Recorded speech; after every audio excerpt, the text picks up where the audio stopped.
derived in which brings about honey, because it's actually a digestive process which doesn't actually pass through its stomach, its digestive system, but it's a chamber within it. So it's like regurgitating and bringing back that very nectar. It collects them from all around the flowers. It goes and then bring them together, mix it up with the saliva, and then brings it out through the same opening as mouth.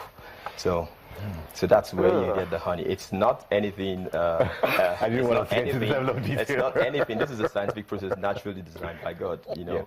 Yeah. But it's quite the same. It's quite a refined process. Okay. Okay. You're not exporting honey yet. No, we're not exporting, but we will start. We're not. I think a key market will be EU. We will start exporting towards the last quarter of this year. The Middle East markets, because the import regulations are less stringent. There's the Agua Act, which we would leverage off that in next year. But I just want to say something. You know, beekeeping is one thing, is one aspect of the value chain. You know, there's this whole, you know, at Sehai Food, there's this whole processing aspect where we're aggregating honey from our various co-ops around the country into a processing facility here in Lagos. We set up a state-of-the-art stainless steel manufacturing layout where the honey comes in. We're not putting any additives into it, but what we're doing is that we're cleaning out the pollen. So some of it comes in, because the honey comes with wax. Some of it has pollens, and the pollens are the propolis. So we have a system in place where some goes into centrifuge, you get in extra wax, and that goes into a wax line. It gets processed, and the wax is what you use for candles and other things I've mentioned. Then the honey itself, it's all aggregated, it all goes settled and processed and bottled. We bottle into PET bottles, and we bottle into sachets. So we're one of the innovative companies that brought in sachets about 2.5 years ago. We're the first on the NAFDAC list with sachets in Nigeria. So it means that honey is now more accessible to the man on the street on the go. Sorry, Alera.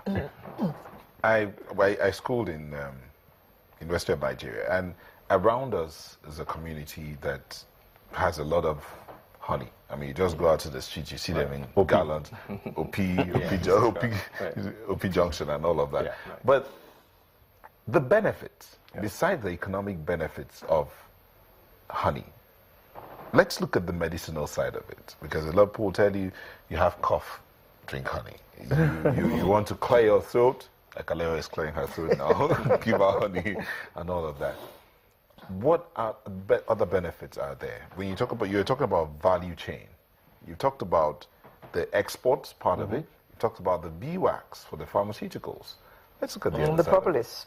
The propolis, which would go mainly for cosmetics, largely, yeah. So what are the other benefits?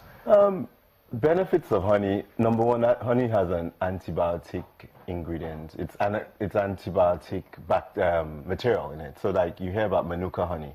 What Manuka has done in New Zealand, so there's honey called Manuka honey from New Zealand. It's very expensive, one of the most expensive honey in the world. And what they did is that they just did a simple test to prove that the Manuka honey had antibacterial properties. Antibiotic properties. So that people, therefore, when you have a cold, maybe you're abroad, someone will say, oh, use Manuka honey, because it has been proven. So the problem we have here is that a lot of our honey, we're not showing the unique intrinsic value of our honey. We've not tested it empirically to show that, you know what, if you take honey from a pea, or you take honey, African honey, because our bees are so aggressive, we've been able to prove that it does A, B, C, and D. But generally, you'd find that for colds, it works. It's my grandmother's recipe, honey, ginger, garlic. Lemon. Trust me, and lemon, it works. It works very well. It's a very good cleanser for women. They use it for their face mask. In fact, if you look at all the face masks, etc., it does contain honey. So there are lots of, and honey too is a binding agent. So you use it for like cereal bars. A lot of the companies use honey in their processing. You know, the biscuits, the cakes, etc. So there's a lot of other uses of honey. And then as a sweetener, because it's more of a natural sugar, you know, people think, oh, yeah, I'm diabetic, I can eat more honey. Yes, you can eat honey. It doesn't mean you should eat more honey than the sugar. It just means that this is not refined honey. It's not refined sugar. So it's a healthier form of sugar. It doesn't mean you should go and consume it in large quantities. It gives you, it's an energy boost. If you're working out in the gym, like that's why our sachets are very good. You can just open it up before your gym. Instead of using a protein shake, It's a fantastic energy booster. And I don't know if you have any other things to add on why you think Definitely, it's... the other benefits. You could use honey actually in your tea. It actually calms your nerves at night. Before you go to bed, you could take that in maybe milk or in your tea. Is that Edwin's bedroom or everywhere? Basically, it calms your nerves. It just makes you relax. Are there any Several other Nigerian things. companies exporting honey right now? I wouldn't want to comment on that. I'm not the regulator. Why I'm saying that is that there are some companies that are exporting that perhaps have not quite met The standard. I mean, you know what the competition is doing. So. right. Okay. There are some that are exporting, but I said they're not exporting in a value-added form, And I think that is, if you really are diversifying a sector, you need to stop exporting in kegs. Yeah. Or something that is not well put, and that's where companies like us come in. Before with the competitive we edge. go, we've talked about benefits, you've talked about processing, you've talked about exporting. Where do we find, because there will definitely be areas where we talked about OP.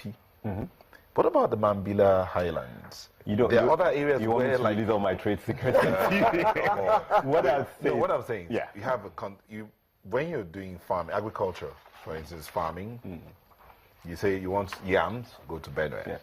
You want rice. You have different grades of rice: Katsina, Kebi, Ebonyi.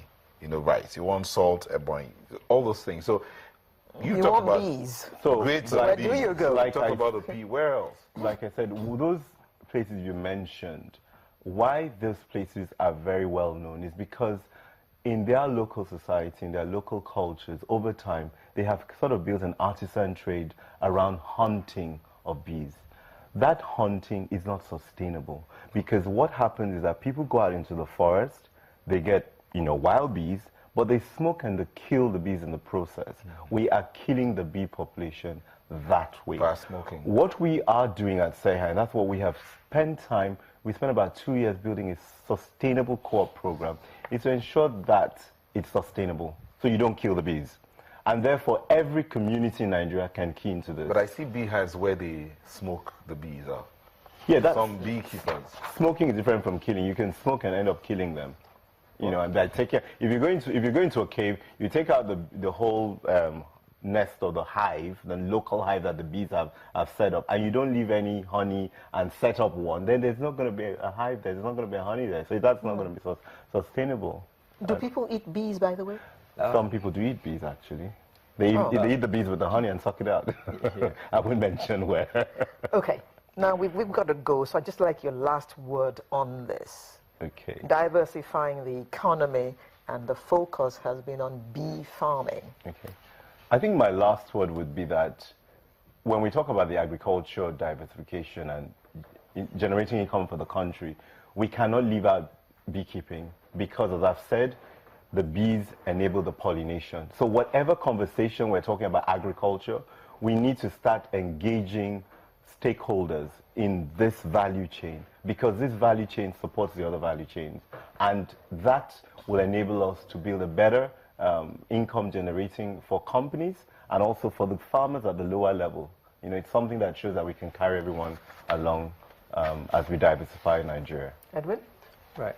Yeah, that's very true because the beekeeping value chain is a very long chain and it's got lots of actors. So if we actually improve on this value chain, we can bring in a lot of people along the line. There's several issues of unemployment. It will actually engage a lot of youth into bee farming. So just before you go, how much is a liter of honey?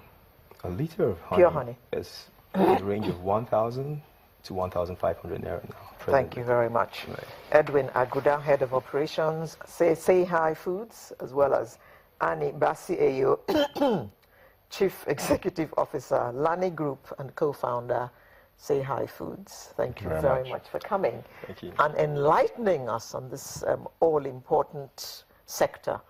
So we should go and drink a cup of honey. So, you know what? Drink Nigerian honey. Thank you very much. Sunrise will be right back with another interesting conversation. Make sure you're a part of it.